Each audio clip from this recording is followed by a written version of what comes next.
Tifa, spell it out. Welcome to the Style and Vibes podcast with me, Michaela. I'll be giving you the inside scoop on music, fashion, culture, and more from Caribbean celebrities and tastemakers across the globe, pushing our culture with authenticity and, of course, style and vibes. Hey, what's up, everyone? It's Michaela. As you can tell by my voice, I'm a little under the weather today. So, in a long talking today, I had a really great conversation with Tifa, dancehall artist Tifa. While she was here in New York, she was promoting her new single, Man I Come Back. And I just had a really great conversation with her. So, I'm going to just get right into it. Here is what I am styling on and vibing to.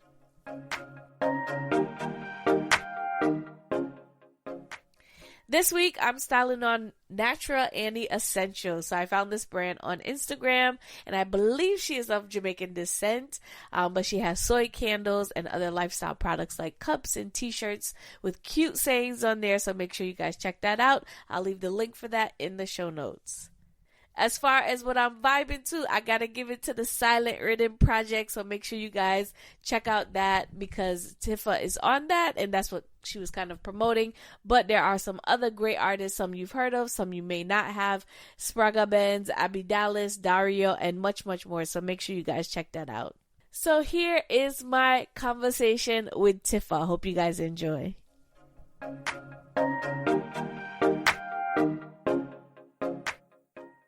All right, so welcome to another edition of the Style and Vibes podcast, and today I am joined by the one and only Tifa. How are you? I'm fine, thanks for having me. Thanks for my goodies. Of course, I had to give her a Style and Vibes t-shirt. Can't make her go nowhere without that. So, why are you here in New York? Tell me about what you're working on and what's going on with Tifa, the artist, right now. Well, I'm basically here this entire week on the East Coast to promote my new single on the Silent Project. It's called Man I Come Back. It's been getting great feedback, so I've just been doing interviews all day and shows and appearances every single night, but I'm grateful. You know what I mean? Well, that's we were talking right before I started recording about not having a lot of the artists like right in our backyard. Is you have to come here and do all your promo work all in like 1 week or a few days. But I mean, it's good. What part of that process do you like the most? All of it. I think people really missed me. Like coming here, it's almost as if like, oh my God, it's Mandela. Like everybody's excited to see me. So it's really cool. So, I mean, all of the process, just, taking the mic behind the sound system, just getting back to the roots of it all. Mm-hmm. You know what I mean? Because sometimes we tend to forget that it's about the grassroots. Yeah. So, I mean, just doing the go-sees and doing the pass-throughs and doing the album release, the song release parties. That's been a lot of fun and connecting back with the people, with the core audience. Yeah. I think a lot of times you have to focus so much on the business side that you kind of get distant from the fans. So I think that's cool that you're able to kind of do that. And that sounds like what you enjoy. Yeah, definitely. It's been great, like reconnecting. And as I say, we come from a sound system culture. Mm-hmm. You know what I mean? So it's not a pretty up thing. I'm just there in my jeans and my sweater and me and the mic and the selector and connecting with the fans and giving the people the new music as well as singing the older hits that people like. It's been cool. It's tiring, but it's been cool so far. It's been a lot of fun being on the road. It's a marathon, so you got this. So in terms of the single, what I like about it is if you haven't heard it, make sure you guys go download it. And I'll put a show link for the single itself.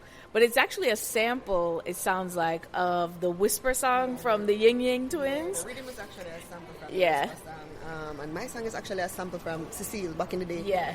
I called her and I heard the rhythm. I was just like, I need to go 90s. We need to go throwback on this. As well as a throwback rhythm. And I think it was necessary because we needed back one of those female walkout songs in the dance. You know what I mean? I don't think from like I've Got Your Man or probably even Walk It Over when I have the walkout song for the girl. And I was just like, I'm going to sing one anthem. I'm going to sing what I would want to hear if I was in a club. Mm-hmm. You know what I mean? One with a bus a blank to. Yeah. You know what I mean? Because I feel like especially now, it's all about the man them a bus a blank to them, song and to them this and that, man over and a girl. Well, the man have to come back. So in terms of just pushing the single itself, and what has the response been? I know you kind of touched on it a little bit. The response has been overwhelming. Like, they called me today with regards to the report. I don't know if I can talk about it, like, but it's been overwhelming, and I'm pretty excited about it. And the rhythm it's a strong compilation, you know what I mean? It's a pretty good songs on it. So, I mean, I'm just happy to be a part of it, and the real promotion hasn't even kicked in yet. Yeah. And it's just been, everybody sing it again. Yeah, but like no one day, you know what I mean? So it's been overwhelming so far, and I'm just happy that people like it and are gravitating towards it.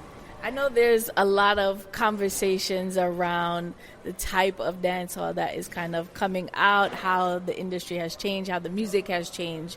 And you've kind of been in the industry for a long time, and you've kind of ridden the wave of the ups and downs. At the same time, while on that cusp of still being a newer artist, like, you know, I wouldn't consider you a throwback, but you're not. You've been around the block. So in terms of just having that journey in the industry, what do you think are some of the most significant challenges and things that you have had to overcome over these years? Being authentic. You know what I mean? Everybody wants to ride the wave, as I say. Everybody wants to try the new thing or to hype the new thing or whatever. But at the end of the day, I think we just need to stick to the core principles. I've been attacked for it. People have challenged my ideas. But at the same time, when you really think about it, the people here want to be like Jamaicans. If you look at Shade Room, like Chet is, Tom Hanks' son is like, everybody wants to be Jamaican. Yeah. And then we want to do trap dancehall. Nobody not care about it. If you notice, every time they sample a song, Megatron or Freaks or whatever, it's a 90s show, but they want core things. Yep. You know what I mean? So I just think we need to stick to, we can diverse, There's nothing wrong with mixing it up a little bit, but I think if we stick to the core, we'll accomplish so much more. I said it, work, and Drake's One Dance. Those were the two big dancehall songs, and they were from dancehall artists. Yeah. And I said it, back in the day, people used to come to Jamaica for the lady side, and the Gwen Stefani, and them used to come for the lady side, and the Fugees used to come for the killer. Nobody needs to come anymore. Yeah. They just do it because they want to do us, and we want to do American stuff. And then I say it work, and them feel like, oh, that's how we're going to cross over. Nobody cares about it. Them can do trap in the A. You know what I mean? So I just think we just need to, even if we diversify, we need to stick to the core of it, because that is what the world wants from us.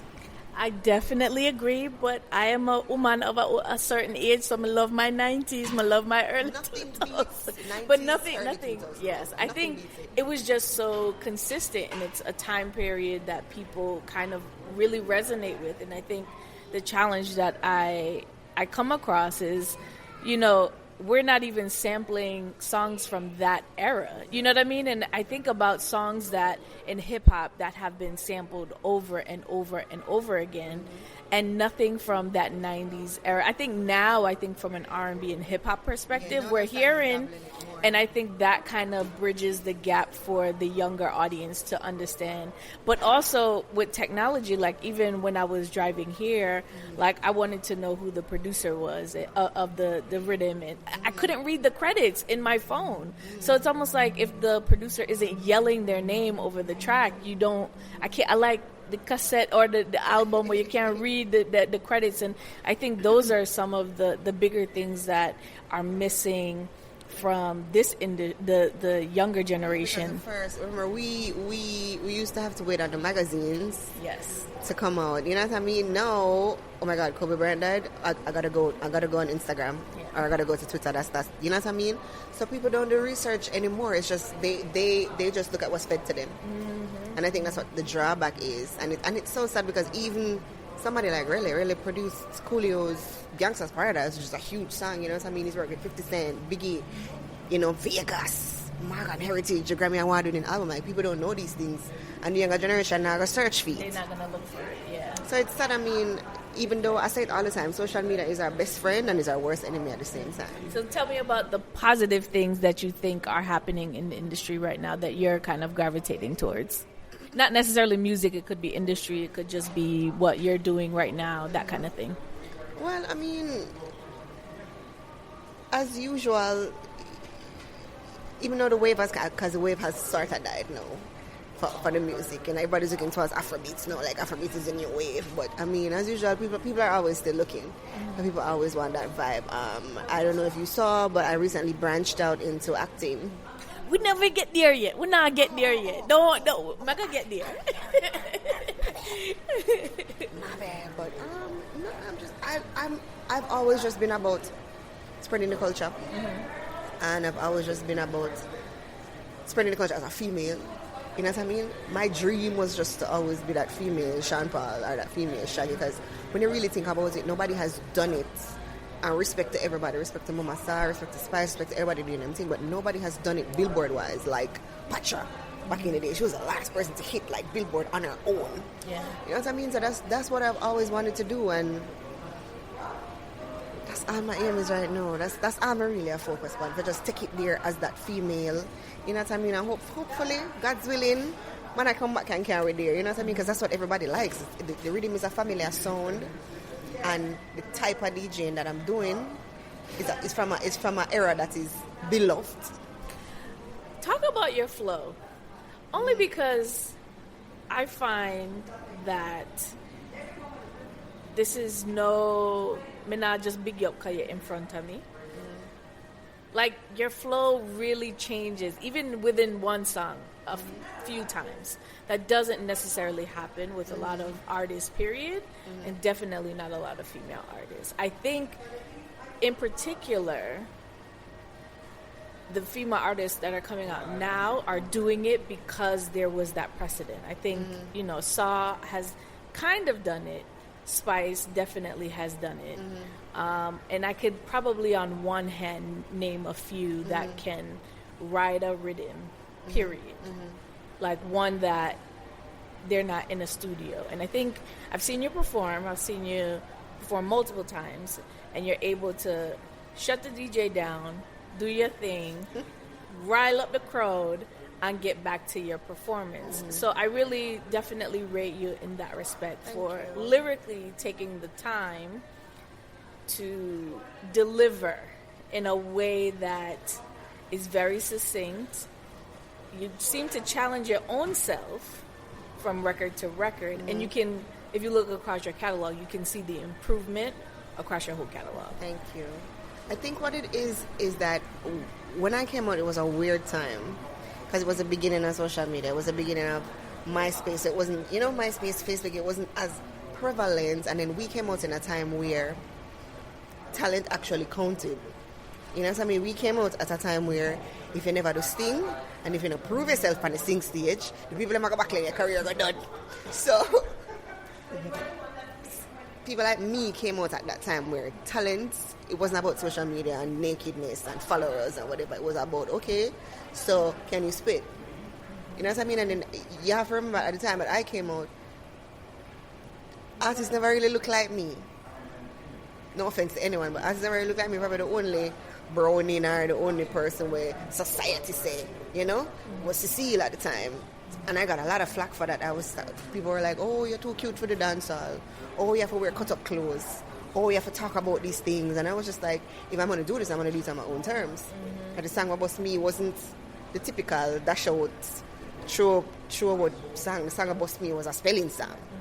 You know what I mean? So I think that's what molded me into this, is the fact that I had to prove myself. I came from an era where you actually prove yourself. You actually had to have talent. You actually had to know to work on a band. You know what I mean? Or for work with a rough cut, or for stop and level and make the people know the thing. Like, it's not no way you just sing on the track and because the music is fed to people, them can sing along.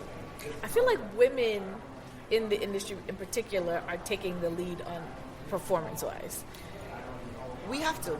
And I say it all the time. It's so unfair because as females, we have to put so much more into our performances. First of all, we have to dress good.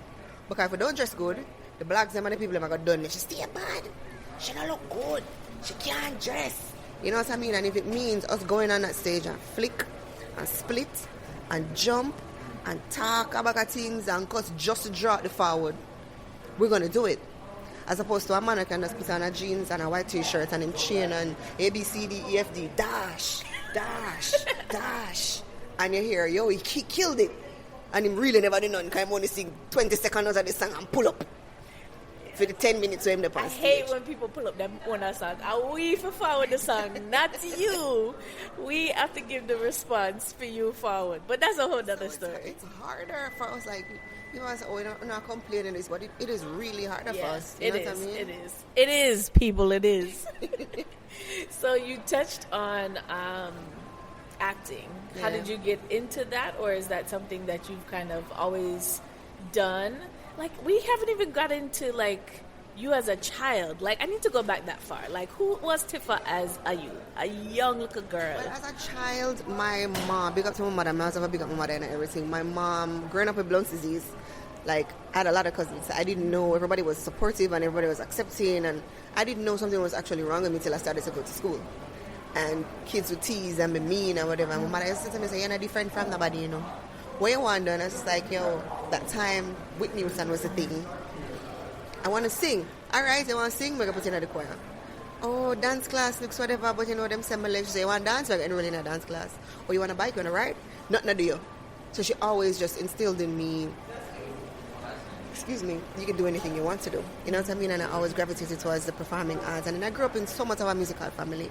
My grandmother had like one of the biggest restaurants / bar downtown Kingston. So, you know, round robin and music always a play and bar and this and that. And, you know, it's downtown Kingston. So sound string up like, back in the day, like my mother used to be one of them women at the dancehall cassette. Them where you watch, yeah. She did dance and so on and so forth. And then my uncles, they had record stores.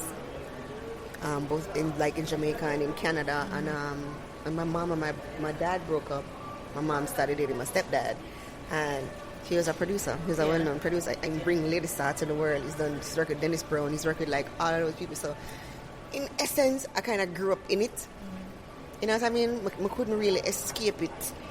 So that's basically my childhood. As a child, I joined Ashe performing group. I was part of it for like basically all of my adolescence. There, they formally trained me in singing, dancing, and acting. Most people don't know I'm formally trained in the 3 performing arts. So that's how like everything just connect. The universe just connect everything. And even when I tried to stop, because I was in college when I was like, I'm a one girl pick me, I forgot college or whatever, and I started. And at the time I had my ex-boyfriend at the time, my boyfriend at the time was just like, yo, you have talent, like why you not sing, like.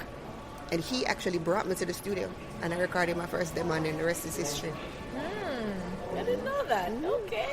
So in terms of acting, so in essence, you're kind of drawing from that foundation that you had in all 3. Yeah. So tell me about the movie and your role in the movie. I think it's really cool. So it's a series first. There's a movie. There's a movie after. It's a series, and then there's a movie after. But the series is called For Little Girls Who Are Afraid to Speak, and I'm happy to be a part of that because as a Caribbean people, we deal with a lot of molestation, especially as girls.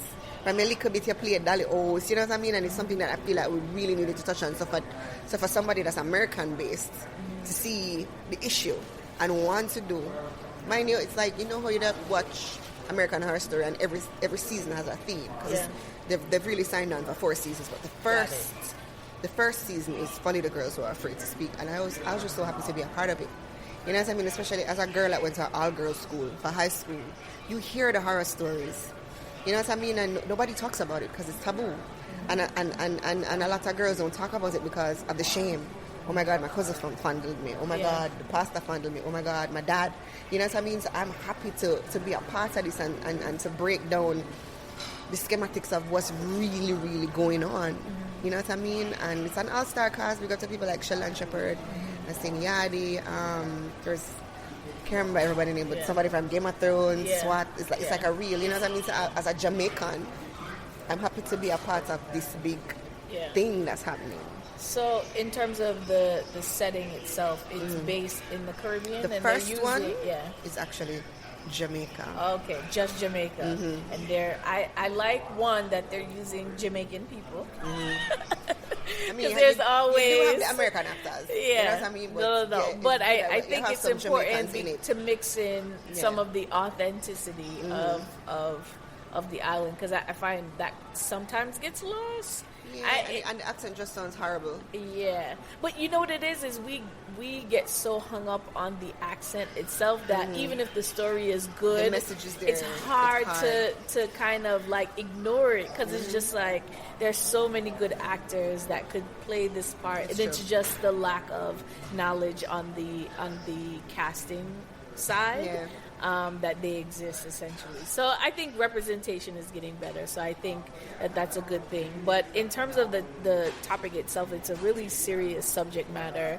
Have you begun filming for it? No? Okay. When I finish this, it's time to. Okay, so we have to come back after so I can draw out the emotion and how you feel about that, because I think it's such a, like you said, it's taboo and it's a hard thing that people are really dealing with on a daily basis, it's on a too common basis. Yeah, it's very common, especially amongst us Caribbean women. Like if you talk, like most of us have had an instance where if it hasn't happened, it came close to happening. Yeah. Or we know somebody that it has happened to. So I feel like, something needs to be done about it. You know what I mean? And a lot of girls broke out, so to speak, because of these instances that they've had as kids, and then we look and we slut shame them, not knowing that, something happened to them younger. So I just feel like it's something that we need to talk about. Like it's out of control now. What happened? It's funny because I did an interview Monday and that was a topic, because they gave a teacher 7 years that molested a 15-year-old, pulled her out of class, had sex with her and brought her back to class. And because the prison system is so overcrowded, if you plead guilty, you get half time served. So he was to get 15 but got 7. Wow. And then you have to walk on the road and see him. Exactly, and this is somebody that's in authority. Remember, you and trust your kid in school. Exactly. You know what I mean? And it happens. Yeah. As I said, somebody that went to an all-girls school, I know it happens. It's something that we really, really need to address, and just the care for women in general. Yeah. You know what I mean? Because we're dying like flies, especially in the Caribbean. Like, they don't stop killing me. But that's a whole other conversation. I mean, let's talk about it. I mean, it's happening. You see the stories, and it's not. I don't think it's new. It's not over sensationalized either. Again, it's been happening since inception. Yeah. But it's more pronounced now because of the same thing that we were talking about, social media. Yeah. You know what I mean? Yeah. As soon as something happens, you sit next to the video. Never send it to you. And then boom, it's worldwide. You know what I mean? So it's not like it's something but it's crazy when you really think about January, 120 murders in Kingston, Jamaica. And a lot of those murders were women. A lot of those murders were murder-suicides because we haven't gotten out of the mentality that, and especially for men, that they own women. We are property. Let that sink in. That's a lot. Yeah, we're being looked at us as property. Yeah. You know what I mean? Even if you have 16 women, how dare you leave? You know what I mean? So I think that's what it's coming from. We're property. We're seen as property. So something has to give. Yeah. Do you think that some of the entertainment around the macho attitude of men impact? It could go either way. I don't really know how I feel about it, I think it impacts, but I also feel that it's not a reason. It's not a reason, but it's an enabler. I'm on the fence because me too. Usually, as a writer, what I sing about is the things that I see. You know what I mean? So we're really telling the story to music. Yeah. Mind you, sometimes it gets glorified, but we're really telling the story of what is really happening. And to give credit to us as artists, nobody sings any songs about raping women. Yeah. Or make me shoot her in her head because she give me bun. Yeah. You know what I mean? It's not there. So I just think it's just a part of the culture and the mentality, the slavery mentality. Yeah. Well, I'm hoping that it changes in terms of just the respect for women, period. I think is at an all-time low. And conversation. But you know what? It's a double-edged sword because I don't think it's low. I just think that there's a lot of gray in There's between. a lot of gray It's areas, a lot but of at the gray. same time, as I said, the reason why I say it's a double-edged sword because we are also to be blamed. We are also to be blamed. There are women like us with values and morals and core. And there are also women out there that just don't care. That, okay, you know what I mean? I don't have no self-respect. I don't care. Just sleep with me and give me $1,000. It's all good. You know what I mean? So you find out because there's a breakdown of that. There's a breakdown of the dynamic between sexes. Yeah. You know what I mean? That's why I say it's a double-edged sword because you have the woman who might hold it, but then you have the woman who doesn't have the meds at the same time. So I want to make it bad for good women. Yeah. But you also have to look at their situation. Why? How? Is it, you know what I mean? Like, it's not, that's why I said, it's like, it's a huge gray area. And let's be frank, women have been marrying rich men since the dawn of women and men. Like, that's a real thing. But at the same time, you know, it's like I said, it's very gray, and it's almost like you have to take each situation into consideration without lumping. And that's my thing is you can't automatically see one story and then run and make it this thing. And I think the media is so quick, and the judgment is already there before it's been evaluated. And I think that's the challenge, and that's the responsibility of the media, in a sense, to report things in a way that it's no longer just sharing the news. It's giving your opinion on the news. And I think that's social media is our worst enemy and it's our best friend because everybody wants a sensationalization. Yeah. Everybody wants a clickbait. Everybody wants the following and the traffic on them page. Yeah. So even though it might be damaging to somebody's character, it's business for them. Yes. You know what I mean? So it just, I don't know. Hopefully things can fix. All right, so we're going to come off of a topic that's very hard to talk about that forever. So talk to me about your personal style and how it's changed over the years, and how have you grown as in your own style? My personal style, I wear what I like. I don't follow trends. I mean, I might see something that I like. I'm like, oh, this is cute. But most of the trends is old stuff anyway. Yeah. That's rebirth. So what's one item you have to always have? Jeans. Sneakers. I'm a sneakerhead. Jeans. How many pairs of jeans do you I have own? a jeans closet. Is that bad? No. I have a jeans closet. It's been a little bit weird. Up until 2017, I've always had Dexter Passenger, my stylist, until he was murdered. And then basically I just have to fend for myself now. But he taught me a lot. Yeah. You know what I mean? I mean, I do work with stylists every now and again. You have to. Yeah. But I just don't think that void has been filled. Yeah. And I don't think it will ever be filled. Like, he taught me so much in terms of makeup, in terms of, my name, I still can't do my eyebrow them good, but... I just get them done. I can't draw them in because because you always do one eye better than the one other. Eyelash good, but I mean, I just wear what I like. I mean, I do have help from, as I say, I do work with other stylists every now and again, but it's been weird. Like, I'd see stuff and be like, okay, Dexter would have put me like that. It's like, what would Dexter do? Exactly. That's what I've been doing for the last 2.5 years. Yeah. So how has that been for you, losing your friend and your stylist? It's been more so friend. Rough. It's been rough. I actually moved out of my house back home, so I don't have as much reminders. But before it was crazy because I'd look at even the sponge that I used to do my face, and he gave it to me. You know what I mean? So it's been rough, and I didn't get to speak to him before, the tragic incident. So it was weird. Like, I wish he was a little bit more, because I'm the standoffish one. He's a friendly one, like you know what I mean. And I just feel like he and my mom are the same sign. You can help, but don't overextend yourself. And you always wanted to, help everyone. You can't help everyone. And everybody has, the greatest intentions. And I just miss him a lot. I just thought that he was unfairly taken away from us. And I wish I wish I had spoken to him before. I was supposed to do a major show, and it was just like, I want you to do this whole Beyonce theme thing, and I'm like, no, I'm not doing it because they're not spending the money, and I don't care, whatever. And it's just like, no. And like, whenever Malice, but when I really talk, because he want me for going in one direction, and I just wish I had spoken to him before.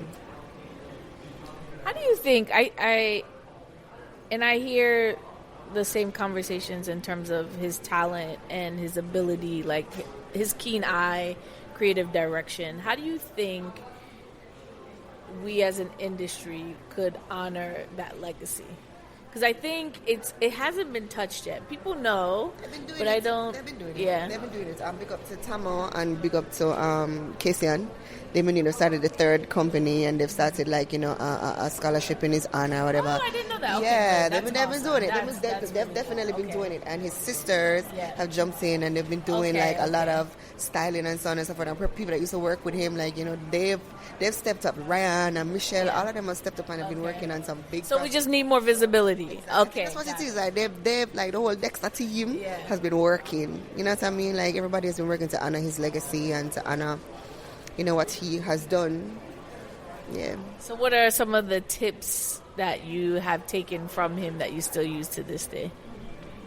Express yourself. Don't be afraid to slay. Comfort is key. Because even though you see him dressed up, him always comfortable. Always. Even the pants tight, him comfortable. And don't be afraid to try new things. Yeah. Mm-hmm. So where are some of your favorite places to shop? Online. Online. I hate shopping. Is that weird? You're not the only... Listen. That's what I'm saying. I interviewed Naomi Cohen. She said the same thing. I am the same Naomi. way. No, I hate going into even if I do go into a mall, I'm going as a mall open because I'm not fighting for a parking space. By yourself? And I'm not. Yeah, and I'm not. And I can actually be myself and do what I need for doing there without people. I think this is why stylists is so successmal because they bring the clothes to you and you just pick out which one you want. I mean, I found a little boutique called Trendy Treasures. Yeah. That has some cute stuff. And I have some other little boutiques. I figure once you know your size and you know what things fit in, you look on the size chart. If it stretch, if it don't stretch, you'll be good. You'll be fine. In terms of shoes, though, I like trying on shoes. So shoes is a little bit different, but I like just shopping online. I just like what I like. I can't even explain it to him. I just like what I like. What do you think the biggest fashion risk that you have taken, good or bad? The biggest risk that I've taken was, and same big up Dexter Passenger, he put me in a dress made from CDs.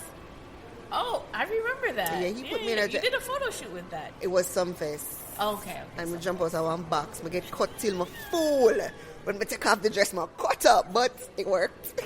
We made a statement. That was probably... And the CD them never fall off on stage. No, they just cut me the hell up.